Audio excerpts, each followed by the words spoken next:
नमस्कार दोस्तों, स्वागत है आपका फॉर्म टेक ज्ञान यूट्यूब चैनल में। आज का हमारा टॉपिक है फाइनेंस के ऊपर। आज हम उसी पे बात करेंगे। 2025 में काफ़ी लोग इन्वेस्टमेंट करना चाह रहे हैं अपने पैसा के, बट वो कंफ्यूज है कि किस में पैसा अपना इन्वेस्टमेंट करना चाहिए। एफडी यानी कि फिक्स डिपॉजिट, एसआईपी यानी कि सिस्टमेटिक इन्वेस्टमेंट प्लान, और ईटीएफ यानी कि एक्सचेंज ट्रेडेड फंड, ये क्या है और इनमें से किस में पैसा अपना इन्वेस्टमेंट करें। काफ़ी लोग कंफ्यूज है, तो आज वही कंफ्यूज आपको हम दूर करेंगे कि ये तीनों में फ़र्क क्या है और ये तीनों है क्या।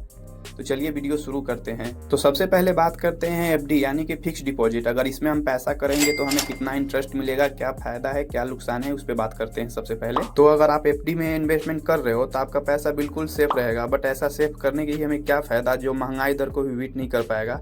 एफडी में क्या है इसका नुकसान कि अगर इसमें आप पैसा इन्वेस्टमेंट कर रहे हो तो 6 से 7% तक रिटर्न मिलता है। अगर आप बुजुर्ग हैं तो आपको 1-2% ज्यादा मिल सकता है, बट आप 1-2% से महंगाई दर को बीट नहीं कर पाओगे। महंगाई दर जो हमारा है सालाना 10% के अनुसार ग्रोथ हो रहा है। तो आई होप आपको पता लग गया होगा, अगर हम एफडी में इन्वेस्टमेंट कर रहे हैं तो हमारा पैसा सेफ तो रहेगा, बट महंगाई दर को भी बीट नहीं कर पाएगा। वो दिनों दिनों हमारा पैसा के वैल्यू कम ही होते जाएगा। तो आप समझ गए होंगे एफडी में इन्वेस्टमेंट करने से क्या होता है। अब बात करते हैं एसआईपी के, यानी कि सिस्टमेटिक इन्वेस्टमेंट प्लान। तो एसआईपी का खास बात यह है कि आप 500 से भी किसी भी म्यूचुअल फंड में आप स्टार्ट कर सकते हो एसआईपी। तो एसआईपी में भी काफी प्रकार होते हैं, mid cap, small cap, large cap, और भी काफी सारे प्रकार होते हैं। अगर स्मॉल कैप में आप पैसा इन्वेस्टमेंट कर रहे हो तो छोटे छोटे कंपनी में इन्वेस्टमेंट कर रहे हो। अगर मिड कैप में इन्वेस्टमेंट कर रहे हो तो मीडियम कंपनी में इन्वेस्टमेंट कर रहे हो।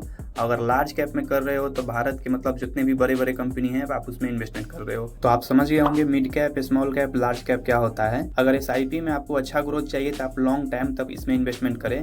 इसमें शॉर्ट टाइम में इन्वेस्टमेंट करके अच्छा ग्रोथ नहीं मिलता है। अगर आप एसआईपी और परचेज कर रहे हो तो ये दो बात के ख्याल जरूर रख लें। एक होता है डायरेक्ट प्लान, तो एक होता है रेगुलर प्लान। तो ये दोनों मतलब क्या चीज़ है, डायरेक्ट प्लान क्या होता है और रेगुलर प्लान क्या होता है, ये भी हम आपको बताएंगे अभी। डायरेक्ट प्लान के मतलब ये होता है कि आप किसी भी ऐप के द्वारा डायरेक्ट कंपनी के शेयर खरीद रहे हो। और रेगुलर प्लान के मतलब ये क्या होता है कि बीच में एक ब्रोकर जुड़ जाता है, वो आपको मतलब खरीदवाता है, कितना एक्सपेंस रेशियो वो भी लेता है। और डायरेक्ट प्लान में ये होता है कि आप सिर्फ ऐप के थोड़ा सा एक्सपेंस रेशियो आप दे रहे हो।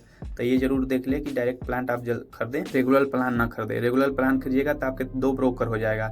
एक ऐप, जो ऐप के माध्यम से आप खरीदेंगे वो ब्रोकर आपका कुछ पैसा लेगा, और दूसरा जो आपको खरीदवाएगा वो आपसे कुछ पैसा लेगा।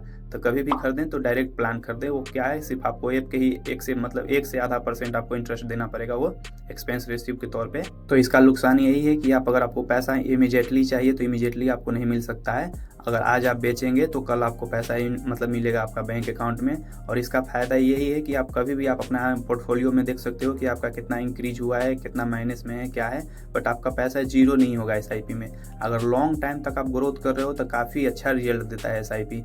तो आप समझ गए होंगे एसआईपी का मतलब क्या होता है। तो आप बात करते हैं ईटीएफ की, यानी कि एक्सचेंज ट्रेडेड फंड। ये क्या है ईटीएफ, यानी कि ये भी एक इंडेक्स फंड ही होता है। ये मतलब 100 कंपनी के मिलके एक ईटीएफ बनता है। 100, 200, 300 कंपनी के मिलके एक ईटीएफ बनता है। तो ये भी मार्केट के जो हमारे म्यूचुअल फंड है उसी को फॉलो करता है ईटीएफ। तो इसमें प्लस पॉइंट ये है कि आप मतलब इसको रियल टाइम खरीद बिक्री हर चीज कर सकते हैं। और इसका दूसरा नंबर प्लस पॉइंट ये है कि इसमें एक्सपेंस रेशियो बिल्कुल ही कम होता है। हमारा जो म्यूचुअल फंड है उसके अनुसार इसमें एक्सपेंस रेशियो बिल्कुल ही ज्यादा कम होता है। तो अगर आप ईटीएफ खरीद रहे हो तो थोड़ा बहुत आपको मार्केट की जानकारी होना चाहिए, क्योंकि इसमें कोई भी ब्रोकर नहीं होता है। आपको खुद मतलब ईटीएफ को परचेज करना पड़ता है कि हाँ कौन सा ईटीएफ हम परचेज करें और कब बेचे और कब खरीदें। ये काफी अच्छा मतलब रिटर्न भी देता है, 12 से 15% तक रिटर्न देता है। तो आप समझ गए होंगे कि ईटीएफ में आपको पैसा इन्वेस्टमेंट करना है या नहीं। अगर थोड़ा बहुत मार्केट की जानकारी हो तब ईटीएफ में इन्वेस्टमेंट करें, ये बहुत अच्छा प्लेटफॉर्म है। तो एक बार तीनों चीज के समझ लेते हैं स्टेप बाय स्टेप। अगर आप एफडी में इन्वेस्टमेंट कर रहे हो तो 6 से 7% तक आपको इंटरेस्ट मिलेगा, वो महंगाई दर को भी बीट नहीं कर पाएगा।